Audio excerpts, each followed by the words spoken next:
సంఘం అంటే ఏమనుకుంటున్నారు? ఇది పరలోకపు ప్రతిబింబం, బ్లూ ప్రింట్. పరలోకంలో ఏ విధమైనటువంటి ప్రేమలు, పరలోకంలో ఏ విధమైన వాతావరణం ఉంటుందో ఆ విధమైన వాతావరణాన్ని ఇక్కడ ఈ భూమి మీద మనం అంతా కూడా కలిగి ఉండటానికి ఇంకో మాటలో ట్రైనింగ్ పీరియడ్ అనమాట ఇదంతా కూడా.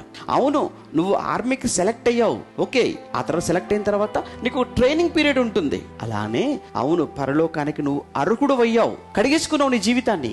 అయితే నీకు ట్రైనింగ్ పీరియడ్ ఎక్కడ? సంఘంలో. సహోదరుల పట్ల ప్రేమ కలిగి ఉండండి. అసూయ వద్దు, ద్వేషం వద్దు, పగలొద్దు.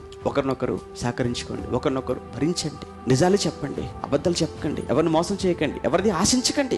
ఈ విధమైనటువంటి ఒక చక్కటి వాతావరణం సంఘంలో దేవుడు ఏర్పాటు చేశాడు. నువ్వు ఎలా వచ్చావు ఇక్కడికి? యేసుక్రీస్తు లోకానికి రాకపోతే సంఘం అనేది ఉందా? యేసు లోకానికి తండ్రి పంపకపోతే సంఘం ఉందా? వచ్చిన యేసు సిలువలో చనిపోకపోతే ఈ సంఘం అనేది ఉందా? ఆయన చనిపోయి సమాధి చెప్పి తిరిగి లేవకపోతే సంఘం అనేది ఉందా?